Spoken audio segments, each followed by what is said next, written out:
Good morning, everyone here in the United States, and good evening to everyone listening from India. Welcome to USINPAC's 10th Analyst Conference Call with top experts and our first post-election call titled Decoding the Potential Cabinet under Prime Minister Modi. My name is John, and moderating our call this week from the center of all the action in India, Mr. Rabinder Sachdev. As always, with such a large audience, we hope you understand that we have to mute all of our attendees, as it would be very hard to hear our panelists otherwise. Everyone should have received instructions as to how to submit questions, and we thank those who have already contributed. Those joining via WebEx will see a Q&A tab on the right to be able to submit questions to our panelists and experts through this method. Now to start this special expert series conference call, I'd like to first introduce Vice President of Operations for USINPAC, Dr. Surbhi Garg. Dr. Garg?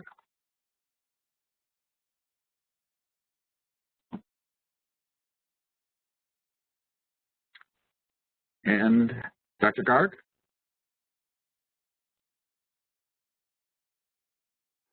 All right, picking up the action straight from India, Mr.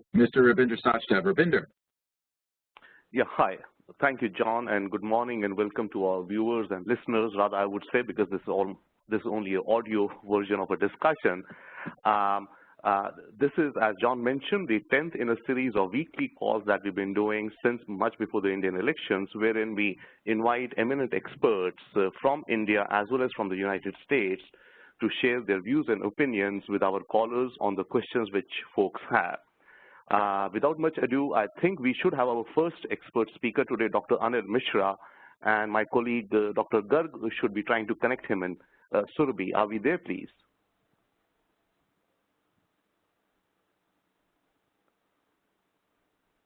Hello, Surbhi, are we there, please? In case, John, sir, do we have Mr. Sadanand on the line in that case? Because our order for the speakers today was first Dr. Anil Mishra from India, a political personality from the Bharatiya Janata Party, who would have given us views on what's the cabinet shaping up like in India. And then we had Mr. Sadanand from the United States, who, as we all know, is an expert analyst and a commentator on US-India relations. So if you'll pardon us for a quick few seconds, we'll again check if our colleague Dr. Garg has Dr. Mishra with us.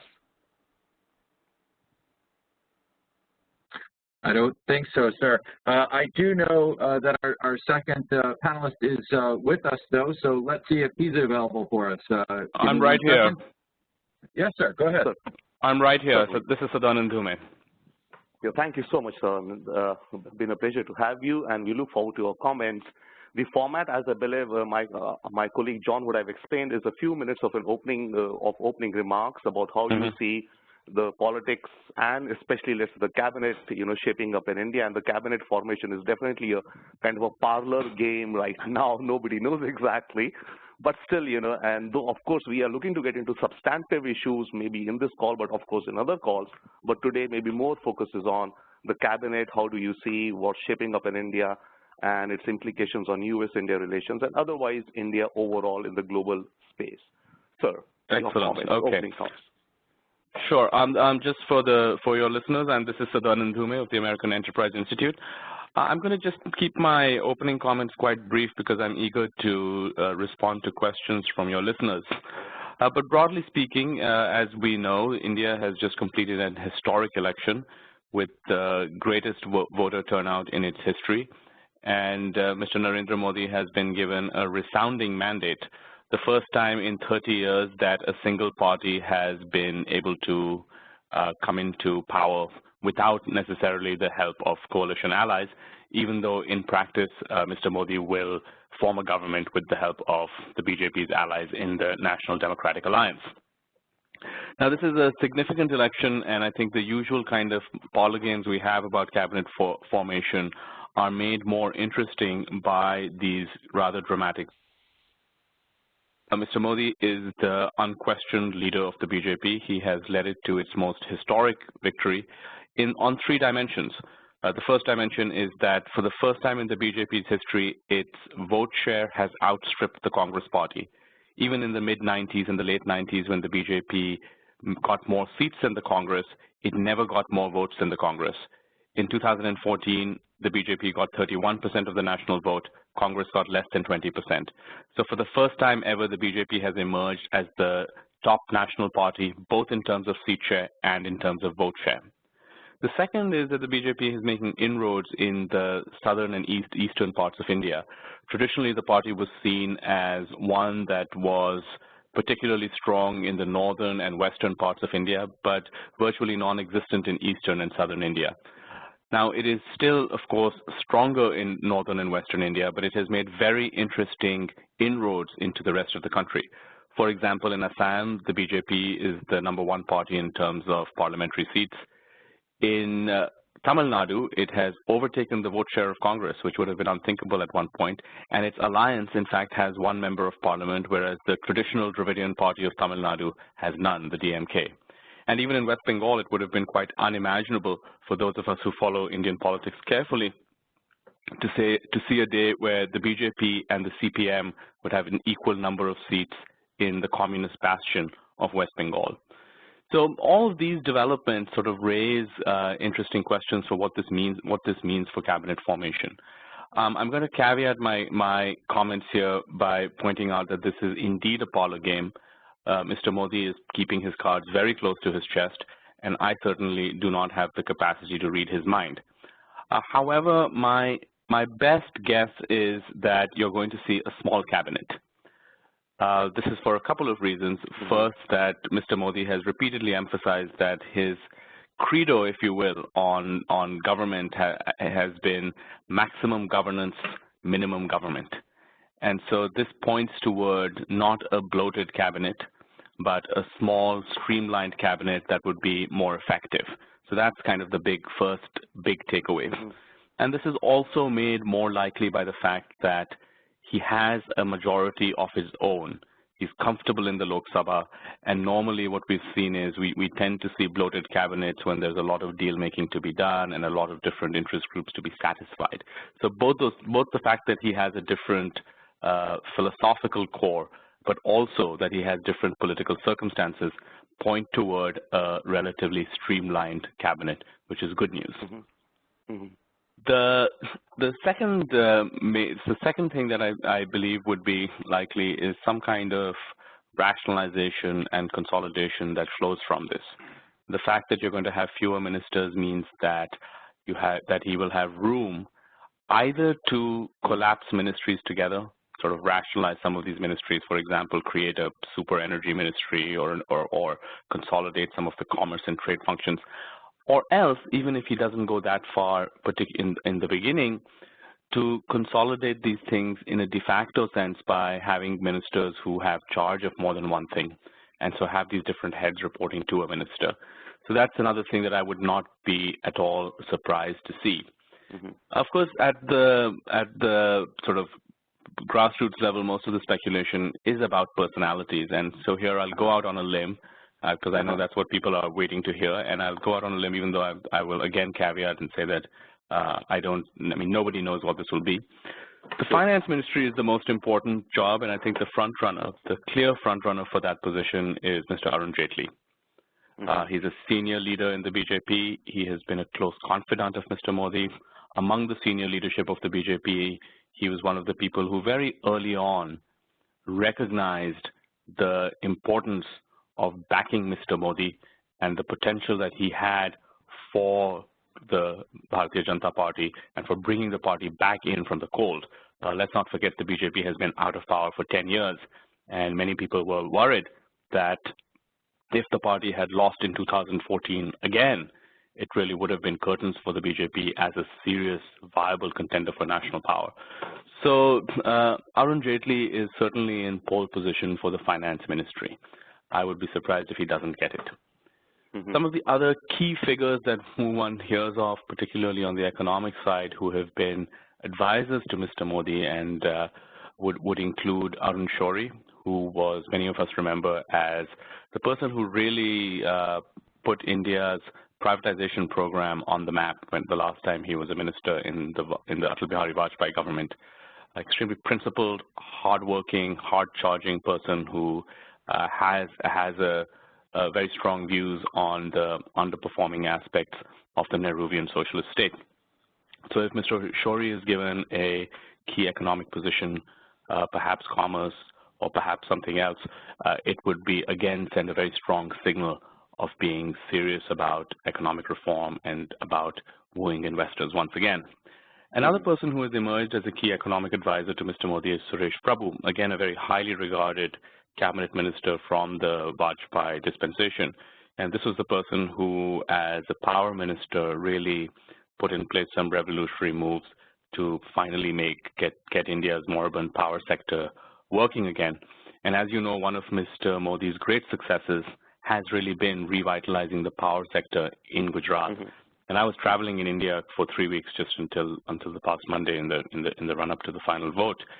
And one of the things that was striking was the number of people for whom the Gujarat model, I'm talking about ordinary voters, for whom the Gujarat model really translated into one thing: 24 hours of power. So electricity is going to be a huge priority, and having someone like Mr. Prabhu, who understands this issue perhaps better than anybody in India, on board would be would give it a boost. So it's not clear what ministry he'll get. Some people say that he may be made the deputy chairman of the Planning Commission, but either way, having him in, he is a third key person in this kind of economic troika. I'm talking about a kind of economic dream team that may take shape. Among external advisors, some of the best known, these are of course not cabinet positions, would be Columbia University economist Jagdish Bhagwati and Arvind Panagaria, both of whom have taken a strong stand supportive of Mr. Modi and who have really sketched out an alternative to 10 years of the Congress party-led left-of-center kind of governance, an alternative that focuses more on growth and reviving the economy. So that kind of gives you an overview of the economic side of things, who are some of the players.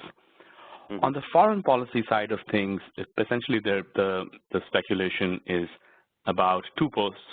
One is not strictly cabinet, but I'll mention it in any case because it's a very important position and will be pivotal in allowing us to understand the shape of a Modi foreign policy. And so the two posts really are the National Security Advisor and Foreign Minister. On the National Security Advisor front, the prohibitive frontrunner is Ajit Doval.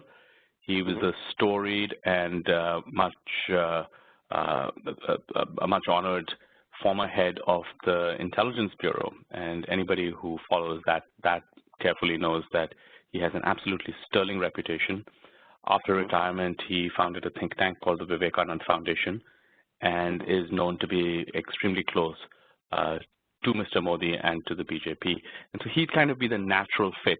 And it would be interesting because what that would do, especially in the light of this invitation to the SAARC leaders, South Asian leaders, to attend Modi's swearing in. What's interesting about it is that Doval is not a traditional foreign policy person. He's more an expert on the region, but a real expert on counterterrorism, international radical Islam, and that set of trends. So to the degree that you have someone like him in this pivotal position, it would show a renewed seriousness about some of the issues of terrorism that have been central in the past, but perhaps under the UPA didn't have the same degree of salience. The second position is the foreign ministry position, and here we don't know, but the two names that pop up most often are Ravi Shankar Prasad, who's a senior BJP leader in the upper house of parliament, and Sushma Swaraj, who is the leader of the BJP in the Lok Sabha. Now, the sense over here really is, it comes down to what degree is Mr. Modi going to rehabilitate or give face to people who are viewed as his rivals within the party? And so we don't know. Logically, if he chooses to treat Sushma Swaraj as a senior party leader, even though it's well known that she expressed some reservations about his rise, about his fronting the BJP campaign, it's possible that MEA would fit well in that case for her because it's a prestigious position without necessarily being a very powerful position. So that's one possibility. And the other possibility is Mr. Ravi Shankar Prasad, who would again, both would be in terms of competence. I think both would be good choices. Both would do the job well. But in terms of the internal dynamics, I think one would send one kind of signal about what kind of cabinet he wants to be. Does he want to sort of have the team of rivals model, or does he want to be, complete king of the jungle as he was in Gujarat? So that we're going to sort of look for these little things as signals. So what does this mean for his philosophy as a prime minister? But those are the two key positions on the foreign policy side. And then the rest of it is really going to be, this is a traditional, the Indian game of form, cabinet. You need to have all kinds of things balanced. You're going to have to balance the different regions. You're going to, naturally, I think the BJP, which would be very pleased with the inroads it's made in the south and the east, is going to want to blood talent from those regions to further develop its prospects in the years ahead. And you're going to also, even though Mr. Modi has really downplayed issues like caste and identity to a large degree and appealed on a pan-Indian sentiment and appealed for growth, despite that, I think that you have to sort of have some kind of nod to these various complexities and have different groups represented in some form or the other. So that's essentially the broad overview of where we stand, and I'd be more than happy to take questions. Thank you so much. I think that was an amazing roundup you gave to us, right from the politics on the ground, the votes and the political context within India, and then coming to the personalities and where their fits or are being talked about. Absolutely, sir. We've had, of course, some questions which have come into us before, and some are coming to us right now as we are talking. And once again, I'll maybe remind our viewers, listeners once again, to please do send us your questions on the chat, though it seems our chat function is running a bit slow, but we should be getting your questions. Now, one of the questions we have, sir, is that one of the worries for the U.S. administration could be or should be that it has little knowledge or relationships with some of the advisors, maybe not the tier one, which of course, everyone knows, people like Suresh Prabhu, Ajit Doval, and such personalities, but maybe the next layer of advisors or influencers in the new government. What can the U.S. do to build such relationships, and is the Department of State considering to kind of maybe allocate more staff in Delhi or some more resources at Delhi? This is the question coming to us. It's a very good question. I think that, if one is dispassionate, there's absolutely no question that the U.S. is playing catch-up. The U.S. has been slow to make its outreach to Mr. Modi. And, in many ways, if you just look at this as a timeline, the UK basically decided to end its embargo and sent its High Commissioner to meet with Mr. Modi in October 2012, 2 months before the Gujarat election. The Europeans, led by the Germans, essentially 1 month after the Gujarat elections, by January 2013, had come on board. The U.S. has basically just come on board a few months ago, February. So the U.S. is playing catch-up. It's certainly true that it lacks the kind of understanding of Mr. Modi and the kind and relationships with his key Ahmedabad-based advisors in a way that needs to be remedied. I don't think the remedy is assigning more staff. I don't think I don't think this is a question of having more bodies in the embassy. I think it's more a question of doing traditional diplomacy and reaching out. And one of the concerns over here, of course, is that the U.S. does not have an ambassador right now.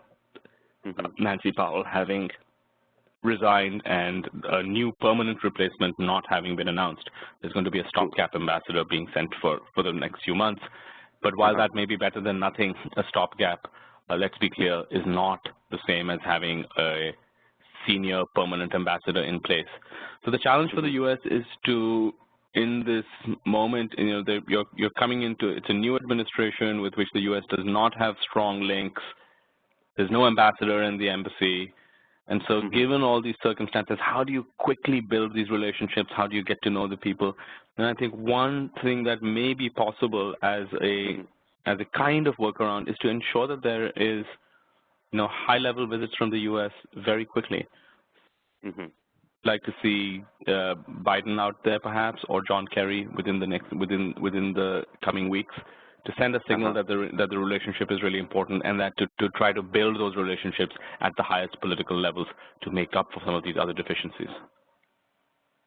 Thank you so much. Yeah, very much agreed and very much understood, sir. I mean, on this issue, there's a question which kind of, dovetails into this, which had come to us a couple of days ago. The question was asking that what kind of strategic and policy inputs are being provided to the U.S. administration by the think tank community in the U.S., of course, of which you are a part and sitting there dead in the center, so you would be the best person to tell us. No, there's certainly been a lot of activity, in fact, not just after the election, but in the run-up to the election, and obviously I can't speak entirely freely on on who people have been meeting with and what advice has been preferred, but I can tell you in general terms, please, that there's been a lot of activity both in the executive branch and the legislative branch.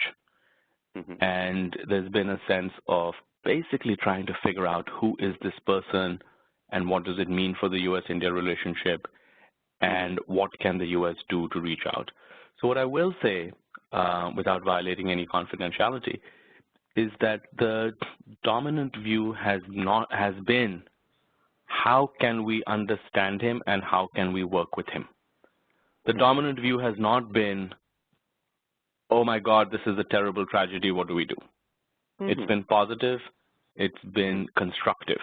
Now you might argue that this positiveness and constructiveness should have come sooner, and I wouldn't disagree with that, but this has certainly been the mood, not just after the result, but in the months leading up to it. I think most of the optimism centers around the simple fact, a couple of facts, that Mr. Modi has put economics and good governance at the center of his campaign, that he has rejected ideas that people were worried about, such as campaigning on identity politics, and he has really, stayed away from anything that can be construed as extremist rhetoric. So he's run an extremely mature, responsible campaign focused on the economy, and many people in Washington have found that heartening. And secondly, after 10 years of just drift and policy paralysis, people are looking forward to some kind of action. And India has many, many well-wishers in Washington, and I think there was a great deal of disappointment to see the degree to which policies had been allowed to drift. And so there's a sense of cautious optimism. I'm not saying that it's 100% optimism and that people are, dancing in the aisles of Congress the way they are in the BJP headquarters, but there is certainly cautious optimism that here is someone who can get India started up again. Thank you so much. Thank you so much. Talking about some of the disappointments, I think maybe this is the right time to probably look at some of the questions related to those issues which have been coming in. There are, I think, broadly two topics on this, or two questions, or two buckets of questions. One is regarding the U.S.-India nuclear accord. It is at standstill right now, and of course, we know some of the issues. We've heard about the issues of liability bill, etc. Now, the question is, what can be done to revive momentum on this front, or in case it seems that India's liability laws, or rather the rules and regulations which are to be framed and which are being framed right now, are not comfortable to the U.S. suppliers, would the U.S. suppliers be really disappointed, and would this have a wider impact on U.S.-India trade and economic relations? That's just one question. Basically, it's nuclear liability. I thought you said there are probably, two. Or the nuclear deal. Okay, the second question is about, the second question is... I'm happy to take this first if you want. Yeah, please. So, the nuclear liability deal has really been, it's become a symbol of profound disappointment in the U.S.-India relationship in Washington. This deal was meant to unlock the potential of the U.S.-India relationship, put old issues of mistrust behind, and also provide commercial activities that would be beneficial to India in the sense of generating power, and to the United States in the sense of allowing American firms to participate in one of the world's fastest growing nuclear power industries. Needless to say, this has not turned out that way, and the reason for some of your listeners who are not experts, in a nutshell, is that India's parliament has passed a law that puts conditions on liability in case of any mishap or accident that are outside of international norms and are viewed by international nuclear companies as so prohibitive and so stringent as to make any commercial investment in India's nuclear industry unviable. And on the Hill and elsewhere, this has become a symbol of the difficulty of doing business with India, where even where the United States was willing to reach out and make this grand gesture, amend its own law, go against the heart of its own non-proliferation policy, in a sense, that on the other side, that India has not reciprocated. I think in India also there is a growing sense now that the law that was passed was wrong. It has been counterproductive. If the purpose was to get investment into India's nuclear industry, clearly that law has not worked. I am not sure, however, the degree to which you're going to see a change in legislation or whether that's going to be a priority for a Modi government. My sense is that it will not. There may be room for fixing some of these things in implementation rules and in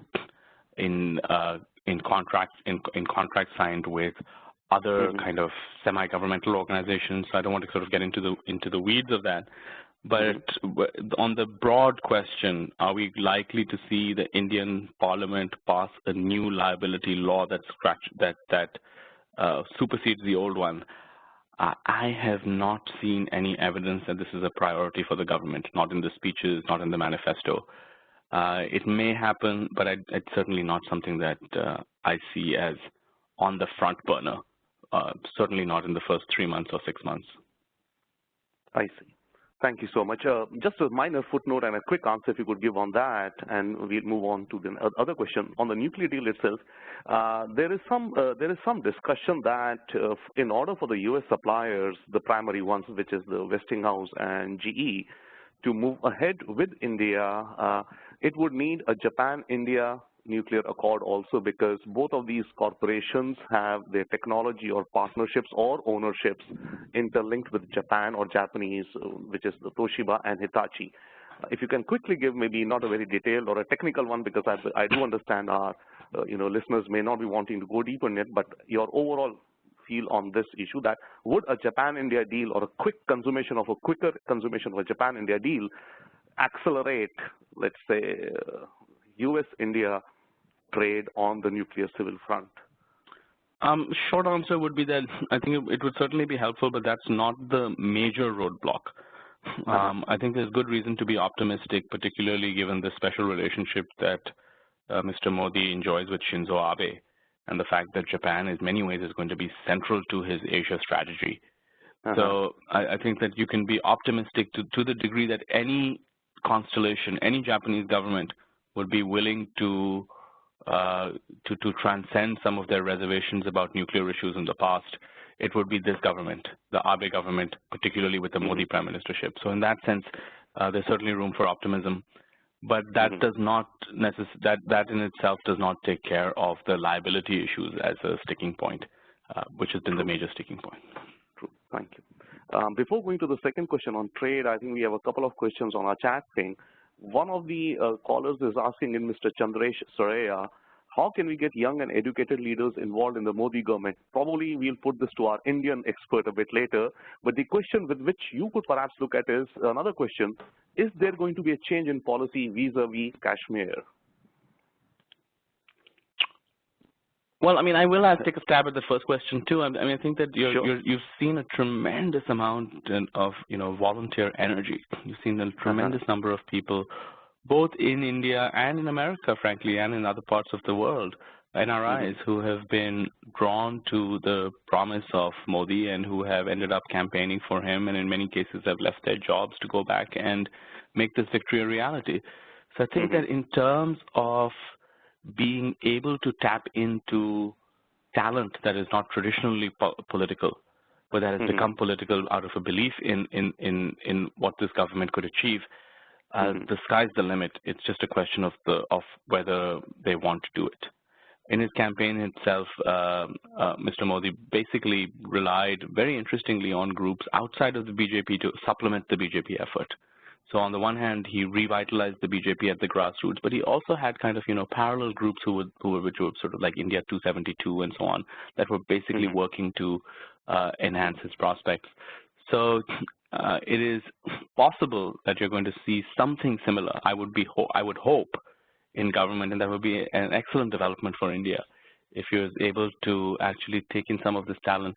Many of these people are highly qualified people, and bring that kind of talent and energy into government. It would be great. On the other hand, it's not clear if he's going to do that, because if you look at his record as a chief minister in Gujarat, it was really not of bringing in people from the outside and lateral entry and so on. It was much more of working really well with the existing bureaucracy. So the short answer is it could go either way, but he certainly, if he wants to, there's no shortage of talent that he can draw on. On Kashmir, it's an interesting thing. What sort of position will he take? I think on the one hand, he's very clear about Article 370. The BJP has made it clear that they want to scrap Article 370, and they think that Kashmir should, in a nutshell, be treated more like any other Indian state and not like some special case. I think there's also a particular interest in the BJP, and Mr. Modi shares this, of rehabilitating the Kashmiri Pandits, who are essentially Kashmiri Hindus who were ethnically cleansed from the valley in the late 80s and early 1990s. So there's certainly going to be, I think, greater attention paid to some of these aspects. I don't know how far and how fast they can move, and I'm not sure to what degree the central government is going to make concessions on the kinds of things that Kashmiri political leaders want. For example, the Armed Forces Special Powers Act, where there's been a long-standing demand from within Kashmir that the Indian Army presence should be scaled back. At this point, I would basically say that everything is speculative. It's rather like our discussions on India and Pakistan, to the extent that you can make a reasonable case to say that, well, he's much more likely to be more hawkish, but you can also make a reasonable case to say that, well, it's the most hawkish figures that are best able to make peace. So I think you can make a sort of that analogy broadly holds in terms of Kashmir too. You can see a wide range of possibilities. It's hard to rule out what is impossible, what is and what is more plausible at this stage. We need to see some more, get a better sense of what his cabinet looks like, get a better sense of some of the early moves before this can be more productive speculation. Thank you so much. I believe you have to run for another appointment, maybe with a network like a CNN or something. Yeah, but I have a few minutes. But it's up. Yeah, but I do. I have an interview coming up in a bit. Fair enough. One maybe last question, and before I go to you, just a moment, let me check with our logistics because somehow our technology is playing up a little bit. John, sir, are we there, please? Would we have Dr. Mishra with us after Dr. Sadanand? Yeah, Dr. Jain is with me on the other line. So whenever you are ready, Dr. we can have him. Sorry, my apologies. Thank you so much. Yeah, back to you, sir. The question is that how important could be the UN reform for a Modi government, and if it were to kind of push for it, because in 2015 in the summer, I think there's a reform report due to come out.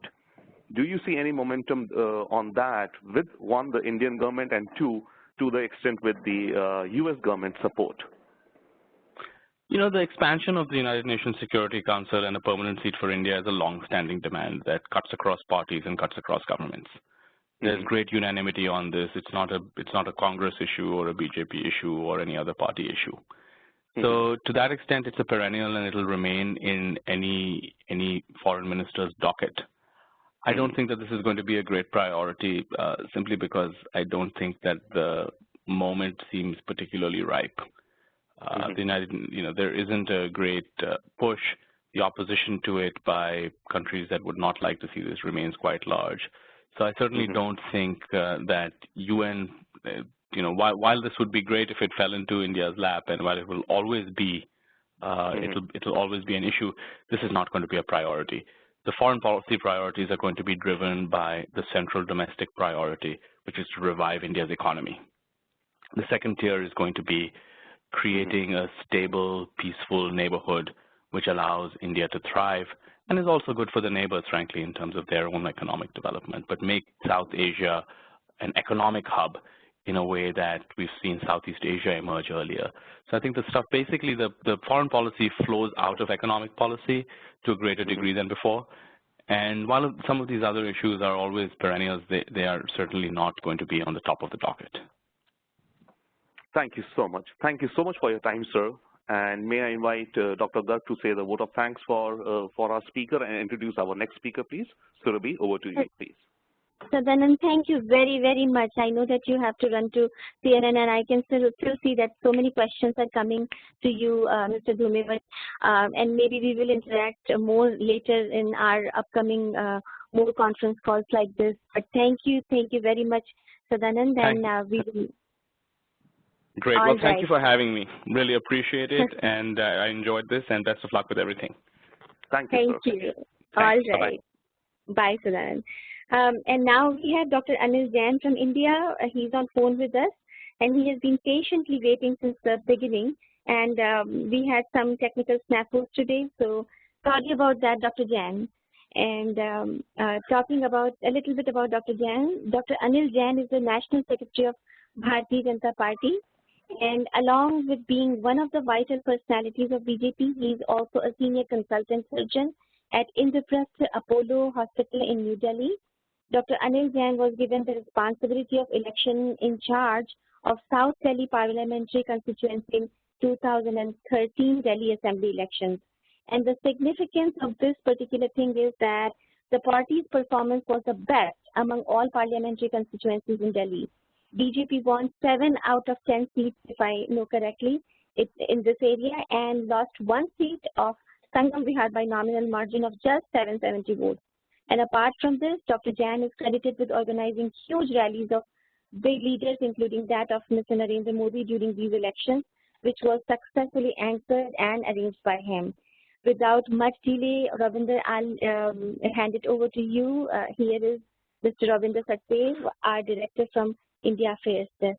Ravinder. Thank you so much, Surabhi, and welcome, Dr. Jain. I'm sorry we had. Thank you, Mr. Ravinder. Yeah, in fact, you know, I realize I may be your neighbor. I live very close to the Apollo Hospital. Okay, and now. So. I live in Jain Forest.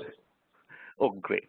So that being said, sir, the format would be that, you know, in the opening, you can take your time, a few minutes, 3-4 minutes, to give your overall perspective. And as we were discussing earlier with Sadanand of the American Enterprise Institute, right now we do understand, yes, you know, the cabinet positions are of course not, you know, declared out, but there's a lot of interest in them.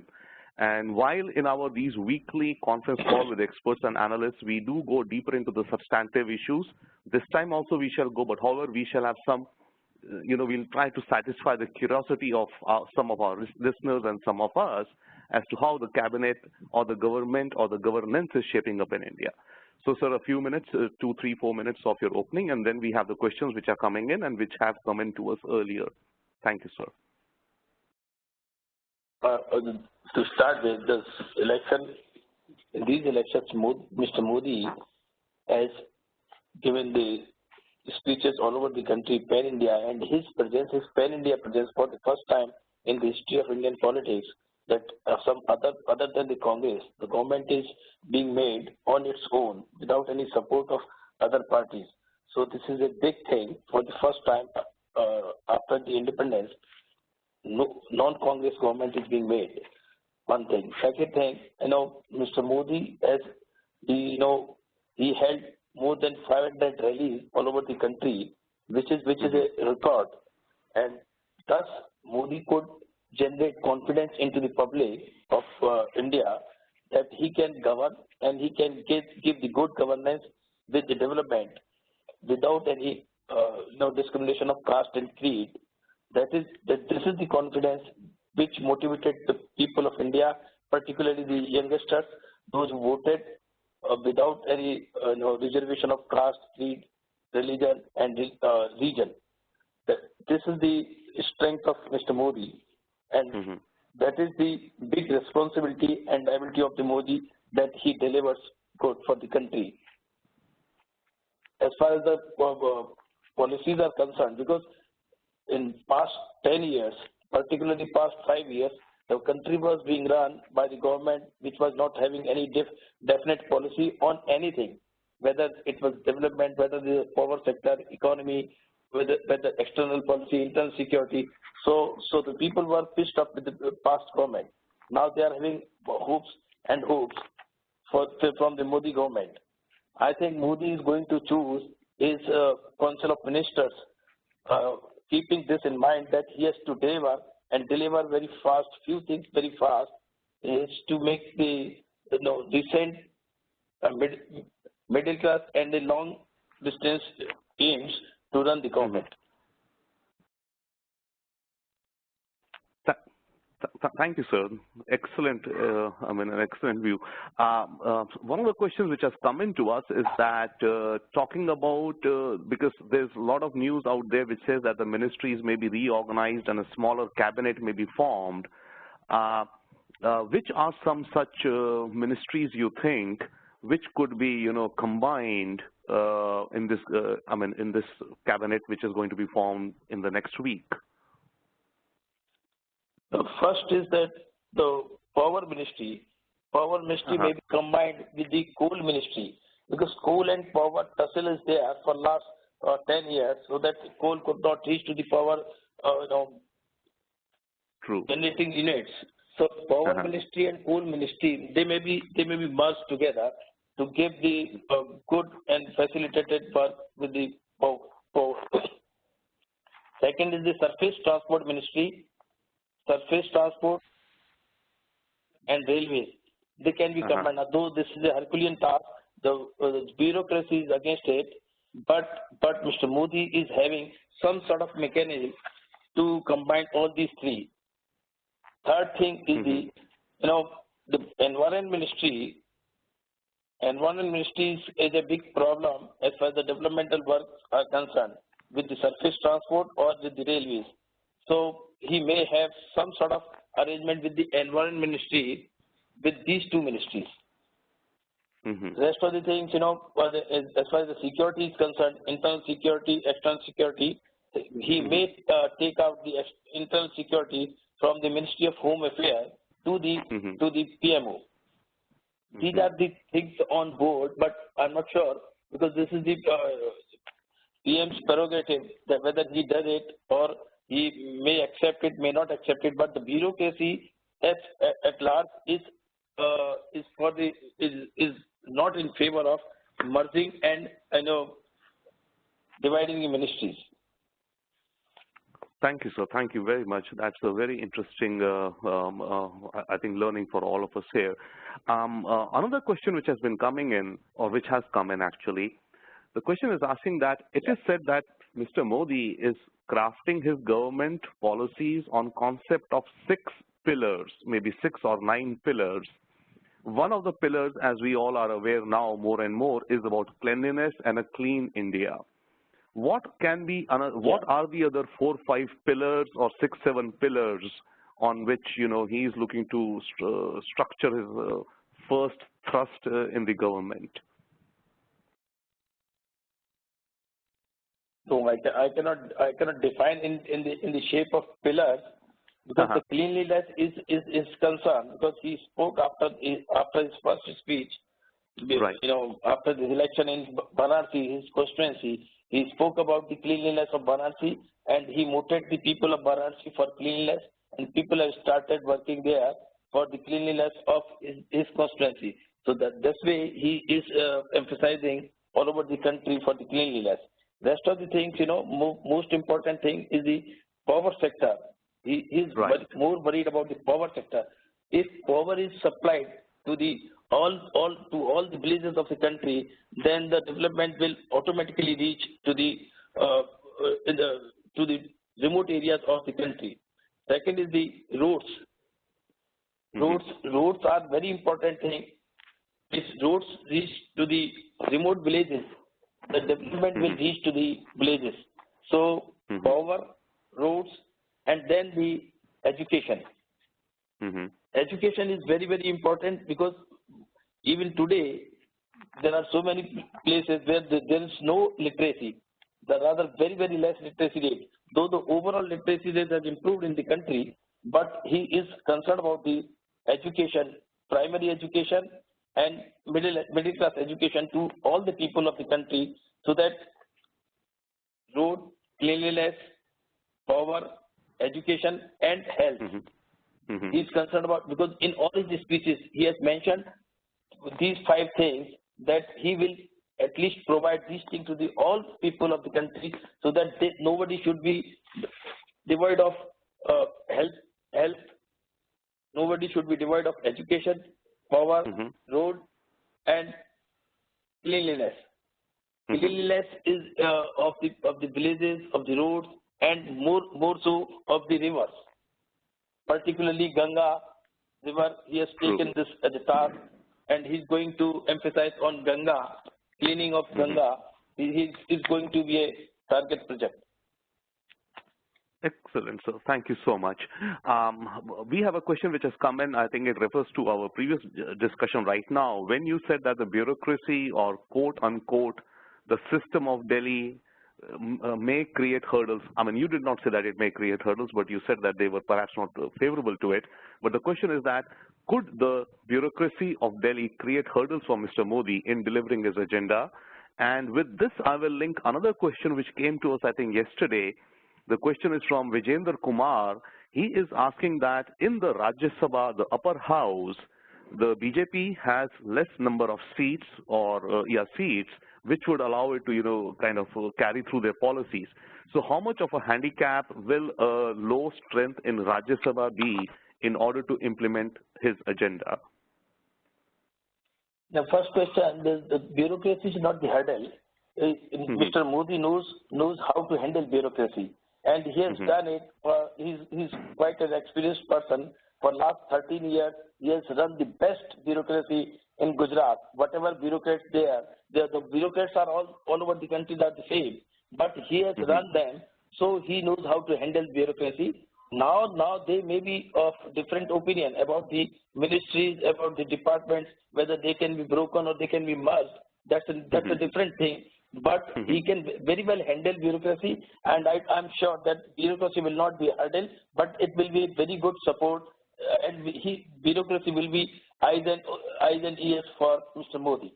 But second thing, as far as Rajya Sabha is concerned, though that's right that we are having less number in Rajya Sabha, we'll have to depend on the allies or even the opposition party, because in many of the times in Rajya Sabha, when the Congress government was there, BJP has supported them for particular base. So Rajya Sabha will have to handle the floor, and floor management will be a skillful thing, and that can be handled. There are so many people in Rajya Sabha, they can handle it better, and I'm sure there will not be any difficulty as far as the good governance bills are concerned, as far as the running the country in a better way, the power sector bills are concerned, the road sector bills are concerned.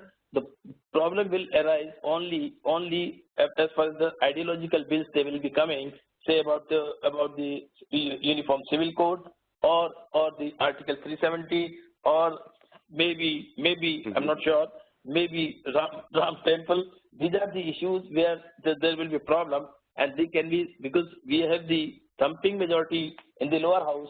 So common session is an answer to this, though it is not the usual or frequent practice, but common session is the answer for these things.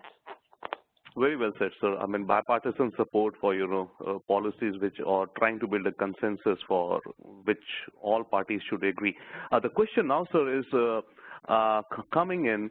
I think this is with the background because of, our callers are all essentially, from the Indian diaspora, and there's a huge interest in what the NRI ministry or the Ministry of Overseas Indian Affairs does. The question is asking, will the NRI ministry be made more powerful, or what could be some steps taken by the next NRI minister? I think Mr. Modi, I think Mr. Modi, with this vibrant Gujarat project and with the investors meet, with the NRIs, Mr. Modi knows about the NRIs mindset. So he will be definitely giving more importance to the NRIs ministry, and he knows better than others that what NRIs think and what NRIs expectations are there. Thank you so much. There's actually a follow-up question which I would have also. We've heard some talk that there is some mention that all ministries should have a small NRI cell, and that this NRI cell of each ministry could coordinate with the mother NRI ministry. Would you have any view on this, or have you heard, or are you, what would be your view to this? So that, because oftentimes what happens, there are lots of issues. In fact, getting a simple visa at the Indian embassy abroad is a huge issue, I think, for the diaspora. But apart from that, within Delhi, would some ministries become more open to doing or engaging with the NRI segments? Yeah. This is one thing which is there on board. I'm not sure whether this will take shape to start with, or it will take some time to start with. But this is on board that some ministries should have the NRI cells, and particularly the ministries are connected with the economy, commerce, industry, and economic Ministry of Finance, and MEA is of course. So maybe defense also, because the NRI's role is much more in these ministries. The NRI cell is on board. It depends on the Prime Minister whether he starts to start with, or may take some time. Very true, sir. Very true. Because the Indian diaspora, especially in the US, and of course, what US anywhere on this globe, is very much now, I think, looking forward to see how they can engage more with India and together move forward whatever they do. Meanwhile, sir, we have a question which relates maybe more to your profession itself also, and you've touched upon it a bit earlier. The question is from Anil Kaul, and he's asking, what is the future of public healthcare in India? Public healthcare, I know Anil Kaul is a good friend of mine, and public healthcare is going to be changed drastically, because nowadays public healthcare is in a very bad shape, and we doctors, we are preparing some health vision for the country, and we are going to give it to Mr. Modi or the would be chief health minister, probably health minister, maybe doctor himself. We are expecting Dr. Harshvardhan to be the health minister of the country, and if he becomes health minister, he knows the problems, and we have had earlier many sessions for last 10 years with Dr. Harshvardhan also how to improve the public health care system of the country, because the country is already having PSCs, primary health care and shelter network all over the country, and which is very extensive. But implementation of certain policies and better functioning of these PSCs is very important. By utilizing this thing, we can give help to all. Excellent, sir. Thank you so much. Definitely. Quite a few other questions. One question I would pick up, because this would help us all understand a little bit more about India's foreign policy. I wonder if you were online while I was talking to Sadanand regarding the UN reform and UN Security Council, sir, right? So the question is that how important do you think, or how much of an effort would the Modi government put towards accelerating reform of the United Nations, and the corollary being India's seat on the UN Security Council? What are your views on that? What do you think that how much of a political capital would the Prime Minister invest? Yes. Yeah. As far as the UN Security Council is concerned, India, it's not a question of any political party. The whole country wants that there should be permanent seat for India in the UN Security Council. As far as the restructuring or reforms or alterations in the United Nations structure is concerned, I think the Indian side is not very keen or very not in hurry to do this, but definitely Indian side or the Indian administration or Indian government would like to have accelerate this process of having permanent seat in UN Security Council. Thank you so much, sir. Thank you. I just wanted to ask you quickly about your time. How much time would you have? Would you have time for a few more questions? Yeah. That's okay. Thank you so much. Great. No, thank you so much, sir. The question is which is coming up is that the coal linkages and power question you already answered when you said that the power ministry and coal ministry could be merged so that the coal supply or coal linkage doesn't become a hurdle to generating the potential electricity. So that I will skip, sir. Yeah. Another question important perhaps coming up is that we all understand that several of India's large projects are held up or delayed because of the issues of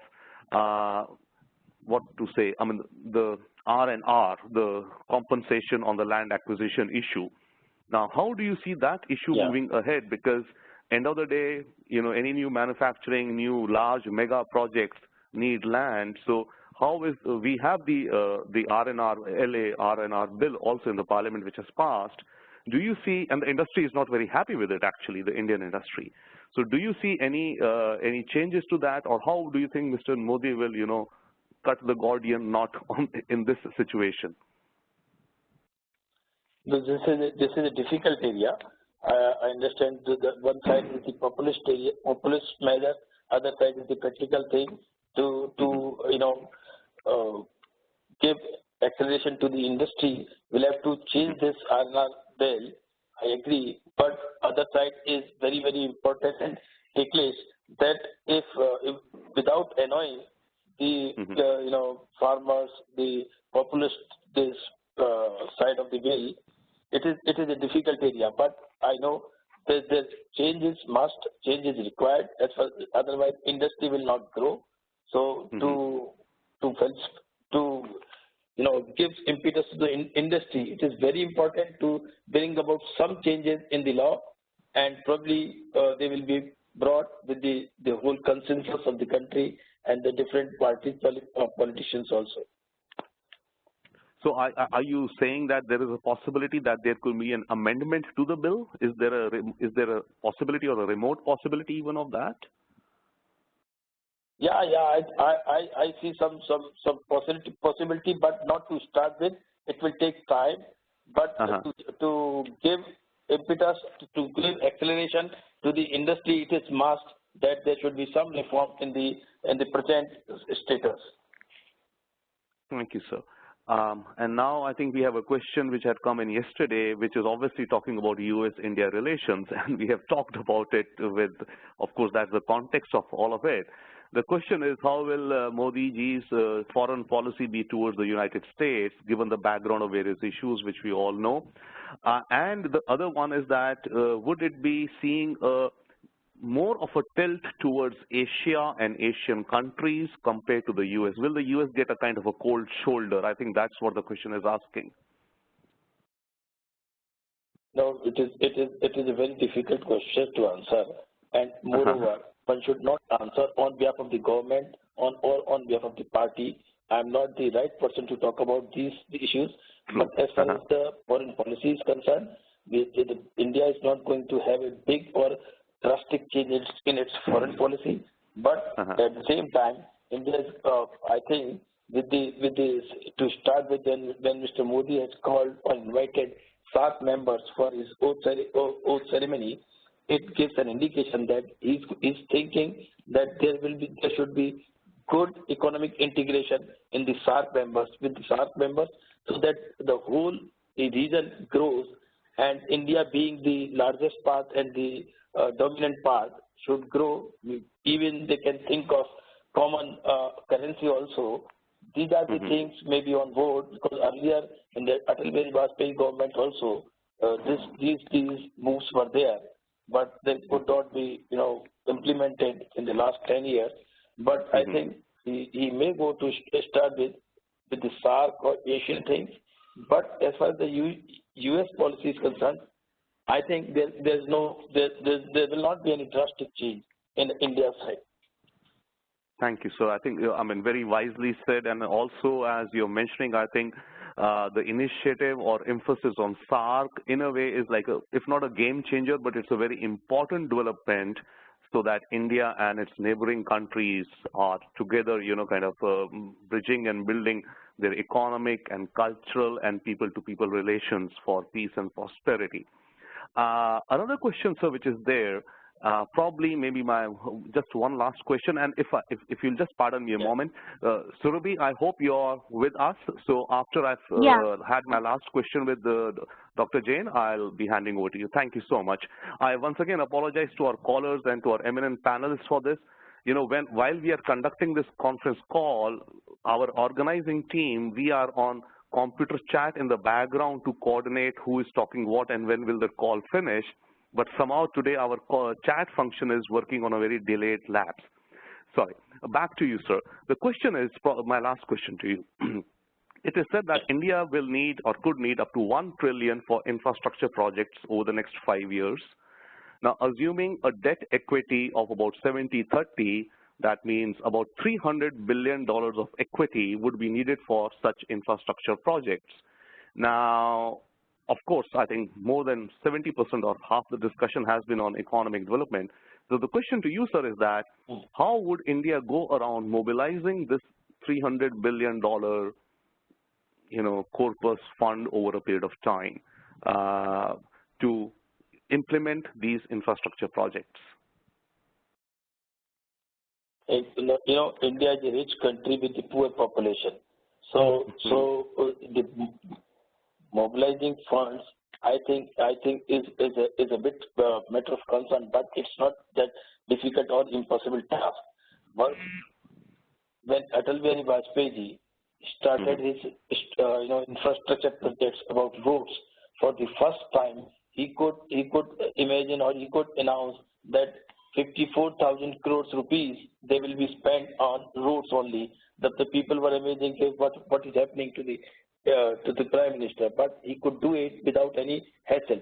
So these things are the resources will be mobilized, and they will not be a problem because they will be in a spread in a period of time. So they will not be in a 5 year or 2 years or 3 years.